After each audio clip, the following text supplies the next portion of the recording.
Volcanic lightning isn't science fiction, and it may be one of the most spectacular forces on Earth. These eerie bolts don't come from the clouds, they erupt straight from the Earth. How is it possible for a volcano made of rock and fire to generate electricity? To answer that, we need to understand how lightning really works. It's not just dramatic, it's surprisingly intricate. Most people think lightning happens when clouds get too full of electricity. But the truth is, lightning only happens when air, normally an excellent insulator, breaks down under extreme electric stress. Inside storm clouds, millions of tiny ice crystals and water droplets collide and rub against each other. These collisions cause charge separation. Electrons build up in one region of the cloud, usually the base, while the upper cloud becomes positively charged. The ground below responds. It becomes positively charged as well, drawn by the cloud's electric field. The result is a massive electric potential, typically between 100 million and 1 billion volts between the cloud and the ground. But even this isn't enough to just jump through air. Air needs to reach a critical electric field, about 3 million volts per meter, to become conductive. But here's the problem. The gap between cloud and ground is often several kilometers. The field is strong, but not strong enough across the whole distance. This is where stepped leaders come in, and they're the reason lightning is even possible. A stepped leader is a faint, invisible finger of ionized air that begins moving downward from the cloud in jerky steps about 50 meters at a time.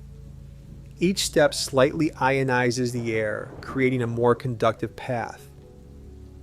As it approaches the ground, the electric field near the surface intensifies.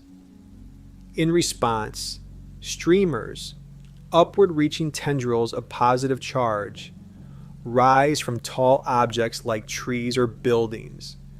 When a leader and a streamer connect, they complete the circuit. Once that path is complete, the electric field needed to sustain the arc drops dramatically, from around 3 million volts per meter in normal air to just 10,000 to 30,000 volts per meter in the ionized channel. At that point, the lightning bolt doesn't need to fight through insulation.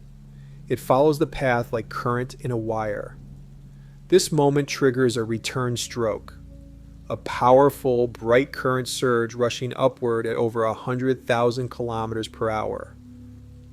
That flash you see? It's not the leader, it's the return stroke, carrying up to 30,000 amps of current and heating the air to over 30,000 degrees C. So how does a volcano pull this off? The answer?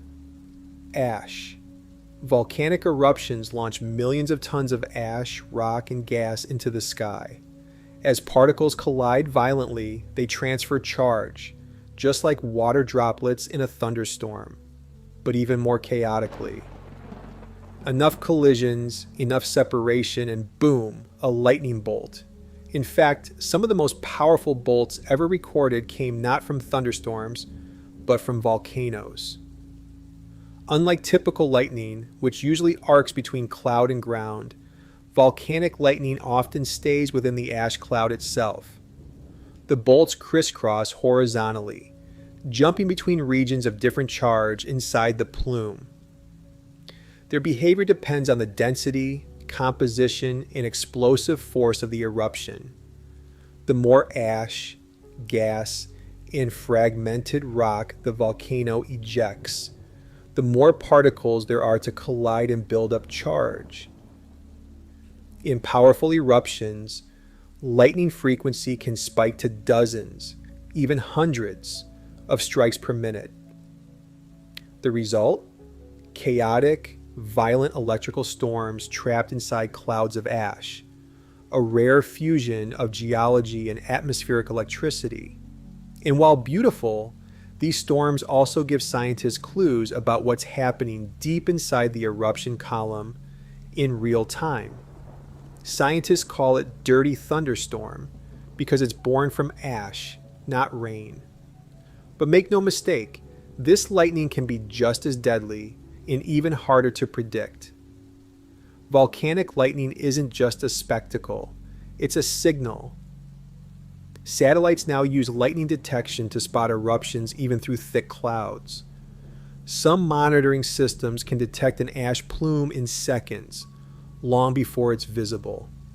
This tech helps airlines reroute flights, warns nearby populations, and gives volcanologists a rare look inside explosive events without ever being there. So next time you see a lightning bolt, remember, it's more than a flash. It's the Earth discharging its chaos. And sometimes that chaos comes from fire.